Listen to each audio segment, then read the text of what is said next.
당뇨병이 굉장히 많아지고 있습니다. 우리나라의 당뇨병으로 고생하시는 분이 우리나라 인구 5천만 명 중에 지금 당뇨병으로 있으신 분이 500만 명이나 됩니다. 근데 실제로 그 500만 명 중에 한 250만 명 정도는 치료를 받고 있는 중이고, 그 나머지 절반이 한 250만 명 정도는 제가 당뇨병인 줄도 잘 모르고 그냥 지내고 계신 중입니다. 당뇨병이 이렇게 사실 많고 굉장히 고생하시는 분들이 많기는 하지만, 그리고 당뇨병이 정말 합병증 때문에 고생하는 것도 다들 아시지만, 사실 합병증이 어떻게 돼가고 있는지, 지금 내 당뇨병이 어떻게 돼가고 있는지, 지금 상황이 어떤지까지 알고 계신 분들은 그다지 많지 않습니다. 근데 당뇨병이 정말 어떻게 돼가고 있는지, 내가 어떻게 돼가고 있는지를 알기 위해서는 요 7가지를 확인하고 계실 필요가 있습니다. 근데 이 확인하는 것은 사실 의사가 대신해 줄 수 있는 것이 아니고 본인이 직접 확인해서 자기가 알고 있어야 되는 것들입니다. 왜냐하면 한 의사를 자기가 정해놓고 그 병원에 다닐지라도 시간이 지나게 되면 그 병원이 없어지는 경우도 있고, 그 선생님이 다른 데로 이사 가는 경우도 있고, 안 계시는 경우도 있고, 자기 사정에 따라 자기가 움직일 수도 있기 때문에 한 병원을 정해놓고 한다고 하더라도 자기가 직접 챙기고 알고 있어야 됩니다. 사실 당뇨병을 처음 진단을 받게 되면 대부분 이제 증상이 있는 때가 많은데, 증상은 흔히 아시듯이 체중이 확 빠지거나 또는 물을 많이 마시게 되는 그런 증상들이 있습니다. 그런데 그런 증상들은 일단 당뇨로 치료를 하기 시작하게 되면, 그때부터는 한 1, 2주 정도가 지나게 되면 그런 증상들은 거의 없어지게 됩니다. 근데 문제는 거기서 시작됩니다. 증상이 없어지게 되면 사람들이 이제 내가 당뇨를 잡았구나, 당뇨를 잡혔다, 그렇게 생각을 하는데 실제로는 그렇지 않습니다. 이제 그러한 증상이 있는 것, 그러니까 혈당이 워낙 높아서 증상이 있게 되는 정도의 혈당은 혈당이 한 300을 훌쩍 넘는 정도의 아주 높은 혈당이 되어야 그런 증상이 생기는데, 그런 증상이 없어지는 한 200 얼마 정도 되는 그런 혈당으로도 합병증은 오기 때문입니다. 합병증은 그냥 소리 없이 오게 되고, 나중에 합병증으로 인해서 증상이 생기게 되면 너무나 늦어지는 결과가 생기게 되는 것이죠. 환자분들이 이제 진료하다가 보면 진료실에서 혈당은 좀 재시나요? 그렇게 여쭤보면 어떤 분들은 이렇게 말씀하십니다. 혈당은 안 재는다고. 혈당은 되지 않고, 내가 내 몸을 잘 알기 때문에 혈당이 올라가면 내가 몸이 금방 느껴져서 딱 안다. 그래서 혈당 안 재신다, 이렇게 말씀하시는 분들도 있습니다. 그렇지만 증상 말고 믿을 만한 것이 무엇인가를 봐야 됩니다. 병원에서 오셔서 혈당을 재거나 팔에서 이제 피를 뽑아서 혈당을 재시거나 하더라도 그러한 혈당들은 그 순간에 혈당만 재는 것 뿐입니다. 그런데 당뇨병이라고 하는 것이 하루 이틀의 병이 아니고 오랜 세월의 병이라고 생각하면 평상시에 혈당이 어떻게 조절되는가, 그것이 더 중요한데, 그것을 보여주는 지표가 되는 것이 이 당화혈색소라고 하는 것입니다. 당화혈색소. 당화혈색소는 그 헤모글로빈 중에서 몇 %나 당에 딱 붙어 있는 것이, 이상한 반응으로 당에 붙어 있는 것이 몇 %나 되는가, 그거를 보는 것인데, 당화혈색소는 한 1% 정도가 약 평균 혈당으로 생각하면 한 35 정도가 됩니다. 그런데 당화혈색소 1%, 그러니까 혈당을 한 35 정도 떨구는 것만으로서도 당뇨병의 합병증을 한 30% 막을 수 있고, 평균 혈당은 70 떨어뜨리게 되면 합병증이 한 절반으로 줄고, 한 100 정도 떨어뜨리게 되면 합병증이 한 3분의 1로 줄어들어 버리게 됩니다. 굉장히 퍽퍽 떨어집니다. 그럼 과연 혈당 조절을 얼마나 잘해야 좋을 것인가? 어느 정도 혈당을 조절하면은 합병증을 막을 수 있을 것인가? 이제 거기에 대해서 관심을 가져보면, 아까 처음에 말씀드렸던 그런 고혈당으로 인한 증상이 나타내는 300 정도의 혈당은 아니고, 아까 말씀드렸듯이 200을 훌쩍 좀 넘어가는 그런 증상이 없는 정도의 혈당, 그것도 아니고, 실제로는 낮으면 낮을수록 좋다는 것이 밝혀져 있습니다. 이 그래프는 당화혈색소가 6% 되는 사람, 7% 되는 사람, 9%, 10%니까 오른쪽으로 갈수록 혈당이 높은 사람들이고, 요거는 1000인년이라고 하는 개념인데요. 합병증이 얼마나 발생하는가를 나타내는 것입니다. 즉 이걸 보면은 혈당이 당화혈색소가 몇 퍼센트 이상 딱 뛰면 갑자기 합병증이 쫙 늘어나는 것이 아니고 그냥 거의 직선입니다. 그러니까 8% 밑으로만 낮추면 됩니다. 그것이 아니고 7% 밑으로만 낮추면 됩니다. 그것이 아니고 낮으면 낮을수록 정상에 가까우면 가까울수록 합병증을 막을 수 있다는 것입니다. 근데 혈당을 낮추면 낮출수록 문제가 생기는 것은 저혈당의 위험이 그만큼 높아진다고 하는 것입니다. 그래서 혈당 조절의 목표는 사람마다 다르지만 대개 7%까지는 낮출 수 있도록 목표를 잡고 있습니다. 그래서 당뇨병으로 인해서 치료를 받고 계신 분들은 병원에 가실 때마다 이번에 피검사를 하면 당화혈색소가 얼마였습니까? 지난번에는 얼마였습니까? 그래서 지난번에 얼마였는데 이번에는 얼마였고 올라가게 되면 내 당화혈색소가 올라가니까 내가 요즘에 혈당 조절이 잘 안 되는구나. 내가 요즘엔 잘 되고 있구나. 그거를 알고 계셔야 됩니다. 그러니까 병원에 가실 때마다 피 검사를 하시게 되면 당화혈색소가 어떻게 돌아가고 있는지 그거를 꼭 물어보셔서 그거를 알고 계셔야 되는 것입니다. 1% 낮추는 것 그거 하나만 가지고서도 굉장히 큰 차이가 나게 됩니다. 환자분들보다가 이제 병원에 처음 오시게 되면 제가 오늘은 콩팥에 대한 합병증 검사를 하고 가세요. 그렇게 말씀을 드리는 때가 있는데 대부분의 반응으로서는 지난번에 한번 그 신장 콩팥 기능 검사 한 적이 있는데 정상이라고 그럽니다. 그래서 안 해도 된다 이렇게 말씀하시는 분들이 굉장히 많습니다. 이 신장의 합병증이 오는 문제로서 결국 귀결되는 것은 만성신부전으로 인해서 투석을 하게 되거나 그리고 콩팥을 이식하는 경우입니다. 실제 투석하게 되거나 콩팥을 이식하는 경우에 첫 번째 원인은 당뇨병입니다. 그런데 보통 콩팥 기능 검사라고 하게 되면 혈액 검사에서 하게 되는데 혈액 검사에서 크레아틴이라고 하는 것을 검사해서 콩팥 기능 검사를 하는데 거기에서 이상이 나오려고 그러면은 콩팥 기능이 절반 밑으로 떨어지면 그제서야 이상이 나타나게 됩니다. 그러니까 너무너무 늦게 발견이 되는 것이죠. 그러니까 만성신부전은 이미 들어간 상태에서 발견이 되는 아주 늦게 발견되는 검사입니다. 그래서 당뇨병이 있으신 분들은 더 일찍 발견해서 더 일찍 치료해야 되는데 그 검사가 바로 이 미세 단백뇨 검사입니다. 당뇨병의 심장병증이 생겼을 때의 아주 초기의 변화인데 미세 단백뇨는 그냥 두게 되면 시간이 지나면서 단백뇨, 양이 좀 많아지는 단백뇨로 변하게 되고 일단 단백뇨로 넘어간 상태에서는 콩팥 기능은 내리막길로 넘어가게 됩니다. 절대 돌아오지가 않습니다. 그래서 미세 단백뇨를 일찍 발견해서 그것을 막을 수 있는 치료를 해야 되는데 약이 있습니다. 그러니까 미세 단백뇨를 미리미리 검사를 해서 미리 발견해서 미리 치료를 하게 되면 단백뇨로 넘어가는 것을 막을 수 있는데 증상이 생기게 되면 이제 너무나 늦게 되는 것이죠. 그러니까 치료의 기회를 뺏기지 않기 위해서는 꼭 미리 검사를 하고 계셔야 됩니다.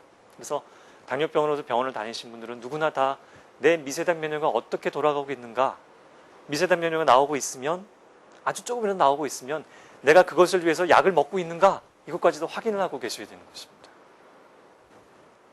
네, 세 번째 확인하실 건 눈입니다.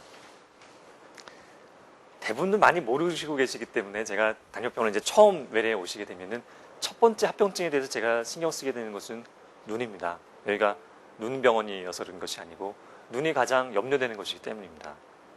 당뇨병 중에 합병증에 여러 가지가 있는데 그 중에서 꼭 막아야 되는 합병증 그리고 막을 수 있는 합병증이 눈에 문제가 생겨서 시력을 잃어버리게 되는 것과 발에 문제가 생겨서 발을 절단하는 나쁜 일이 생기는 것입니다.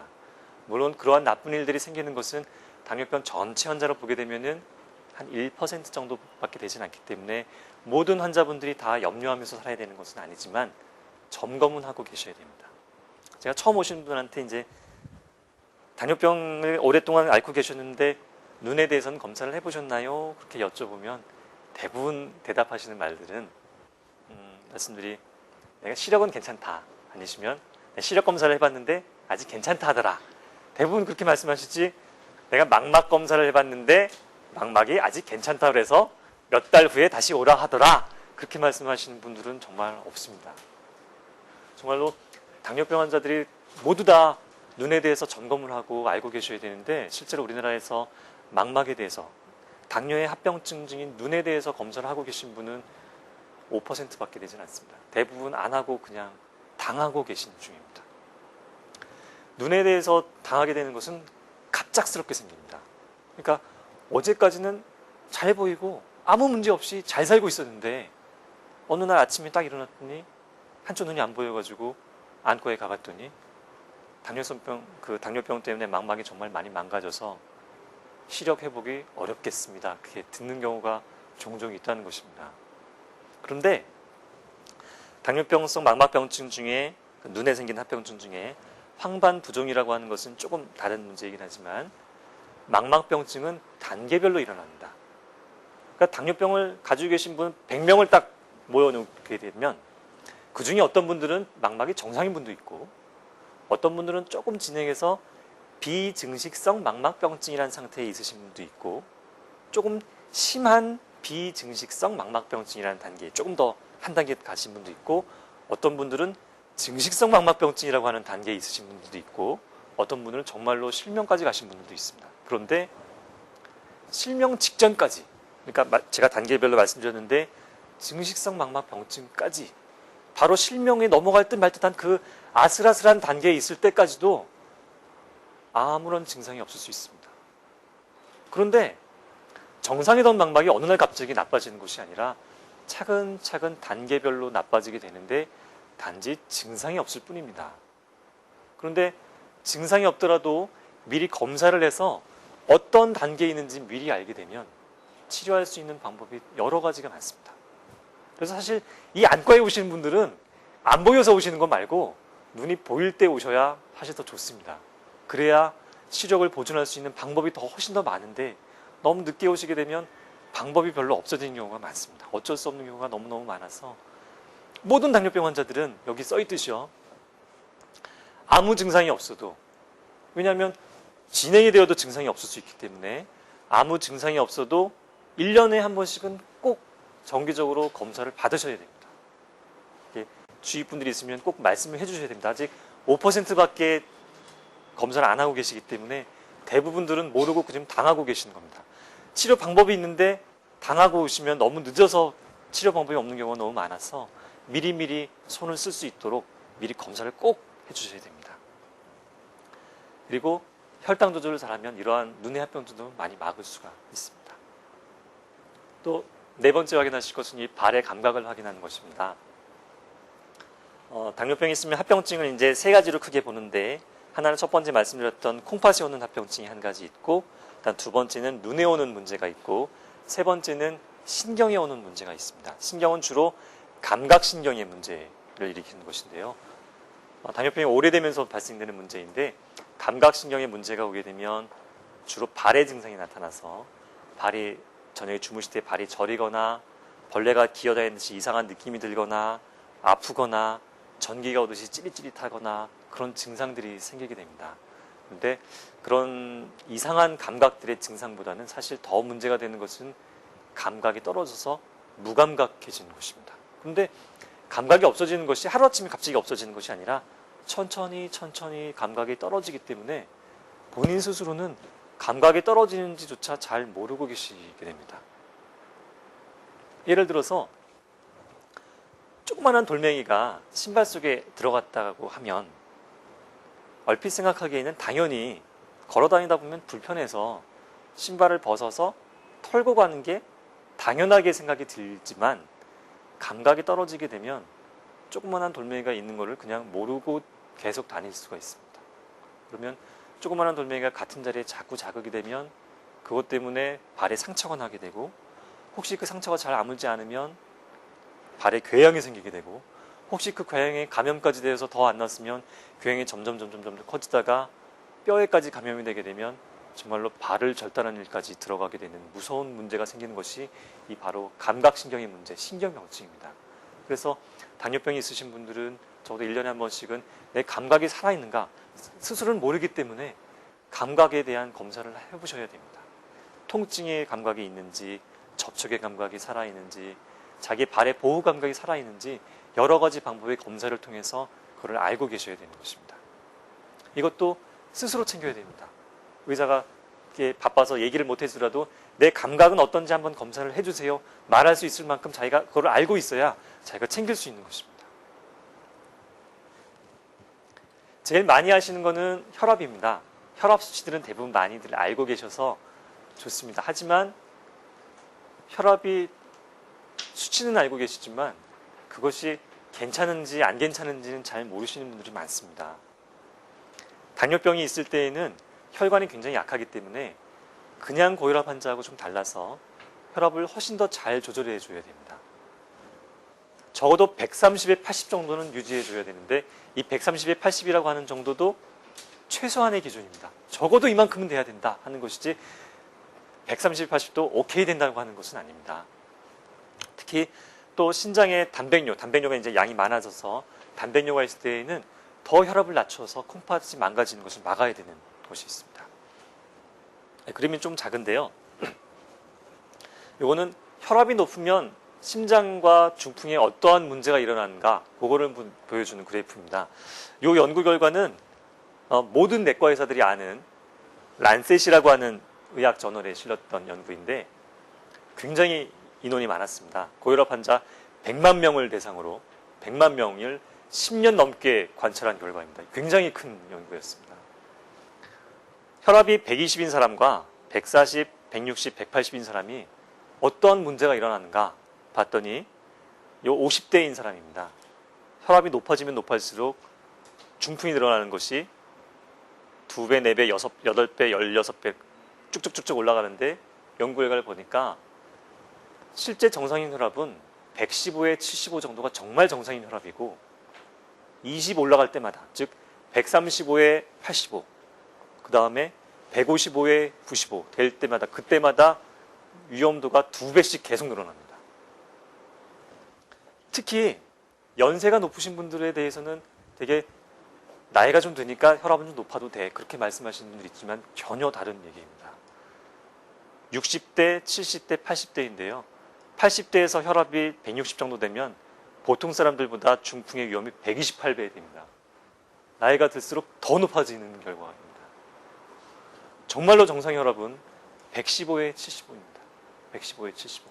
실제 병원에서 재신 혈압보다도 댁에서 재신 혈압이 좀 낮은 것을 감안하면 댁에서는 거의 110을 안 넘어야 정말 조절이 잘 되는구나.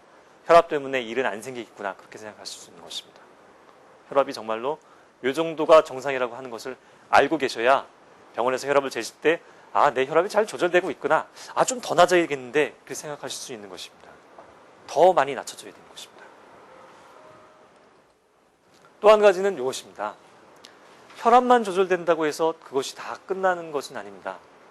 어떤 혈압약을 먹고 있는가 그것도 확인을 하셔야 됩니다. 그래서 약을 처방해 주실 때 이 약이 어떤 약입니까? 물어보셔야 되는데 말이 좀 어렵습니다. 안지오텐신 수용체 기량제 또는 안지오텐신 전환효소 억제제인지 말이 굉장히 길고 어려운데요. 혈압약으로서 이 약을 쓰는 것과 다른 약을 쓰는 것이 굉장히 큰 차이가 납니다. 당뇨병으로 해서 저희 이제 병원에 오신 분들 중에 이제 처음 오시게 되면 어떤 약을 드시는지 여쭤보게 되는데 그 중에 많은 분들이 칼슘 기량제라고 하는 그 분류에 속하는 약을 드십니다. 근데 그런 약을 드시는 것과 이런 쪽의 약을 드시는 분이 굉장히 큰 차이가 납니다. 혈압을 똑같이 조절하고 혈당을 똑같이 조절하고 콜레스테롤 똑같이 조절해도 혈압약을 어떤 것을 먹느냐에 따라서 굉장한 차이가 벌어지게 되는데 이 초록색으로 되어 있는 것은 에난라프릴이라고 하는 안지오텐신 전환효소 억제제입니다. 이거는 분홍색은 니솔로데핀이라고 하는 칼슘 기량제입니다. 혈압을 똑같이 조절하고 당뇨를 똑같이 조절하고 콜레스테롤 똑같이 해도 결과는 판이하게 달라지는데 심근경색이 에날라프릴에 비해서 5배, 5.5배 높습니다. 시간이 지나게 되면 사망률이 높아집니다. 그래서 미국 당뇨병학회 쪽에서는 칼슘 쪽, 기량제 쪽은 1차 선택량으로 절대로 쓰지 않습니다. 그러니까 혈압 조절된다고 해서 그것이 다 오케이, 혈압 조절 잘 된대요. 거기서 끝나는 것이 아니라 내가 어떤 약을 먹으면서 혈압이 조절되고 있는가 그것도 확인해 주셔야 됩니다. 그래서 말이 좀 어렵지만 안지오텐신 수용체 기량제인지 안지오텐신 전환효소 억제제를 먹고 있는지 그것도 확인하시고 그걸로 안 될 때에는 칼슘 기량제를 쓸 수 있지만 칼슘 기량제 단독으로서는 먹으면 안 되는 약입니다. 워낙 이렇게 차이가 많이 나버리기 때문에 꼭 이러한 약을 드셔야 되는 것입니다. 제가 또 이제 환자분들이 오시게 되면 꼭 여쭤보는 것이 콜레스테롤입니다. 콜레스테롤이 높으면 심장병이 정말 많아진다고 하는 것이 알려진 것은 벌써 한 40년 이상 된 이야기여서 많은 분들이 콜레스테롤에 대한 관심이 있습니다. 그런데 당뇨병으로 오신 분들한테 이제 여쭤보게 되면 콜레스테롤은 정상이래요. 그렇게 말씀하시는 분들이 굉장히 많습니다. 굉장히 안타까운 일입니다. 요 연두색으로 표시된 것은 당뇨병이 없으신 분들입니다. 콜레스테롤이 한 180 되시는 분, 200, 220, 240, 260, 280 될수록 연두색 보면 당뇨병 없으신 분들 보면은 점점 심장병에 대한 위험도가 높아집니다. 그런데 이 분홍색은 당뇨병이 있으신 분인데요.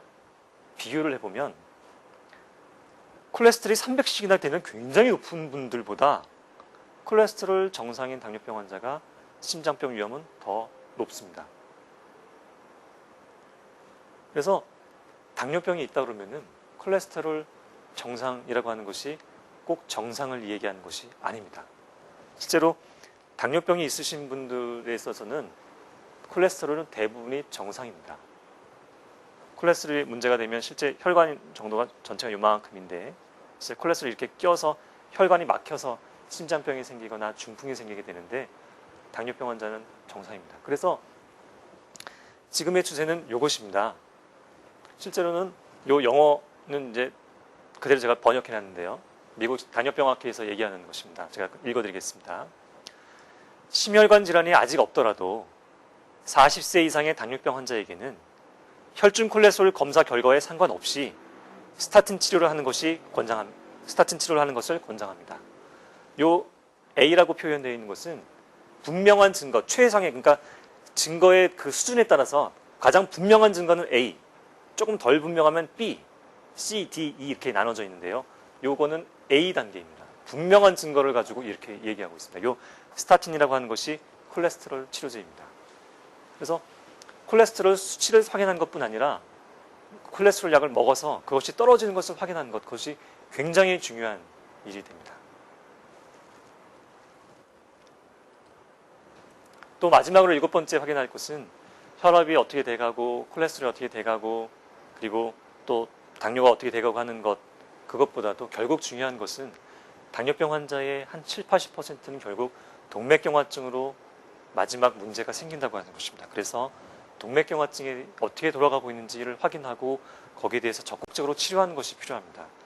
경동맥 초음파를 하거나 맥파속도 검사를 한다거나 내피세포 기능 검사를 한다거나 그러한 힘들지 않은 검사를 함으로써도 동맥경화증을 치료하고 미리 막을 수가 있습니다. 이렇게 7가지를 확인하는 것, 이것이 자기의 당뇨병이 어떻게 돼가고 있는지, 이것을 내가 어떻게 관리하고 막을 수 있는지 확인하는 그러한 길입니다. 그래서 결국 당뇨병의 치료 목표라고 하는 것은 혈당, 식이요법, 운동, 혈압 조절, 콜레스테롤, 동맥경화증, 시력 보존, 투석 안 하기 하는 이런 것인데 이 중에 가장 중요한 것은 무엇일까요? 혈당입니다. 근데 여기서 끝나게 되면 정말 나무는 보되 숲은 보지 못하는 결과입니다. 당뇨병을 치료하는 가장 중요한 목표는 혈당을 관리하고 혈압을 관리하고 동맥경화증을 관리하는 것이 가장 중요한 목표가 아니라 가장 중요한 목표는 인생을 사는 데 있어서 어떻게 하면 행복하게 잘 살 것인가, 그것이 가장 중요한 목표입니다.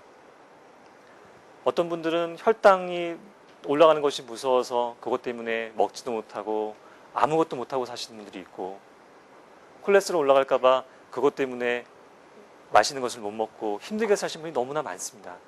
그것도 중요하지만 가장 중요한 것은 어떻게 하면 당뇨병으로 인해서 내가 귀찮지 않고 당뇨병을 내 손안에 놓고 내가 당뇨병에서 잡히지 않고 내가 당뇨병을 관리하면서 어떻게 하면 잘 살 수 있을 것인가, 그것이 가장 중요합니다.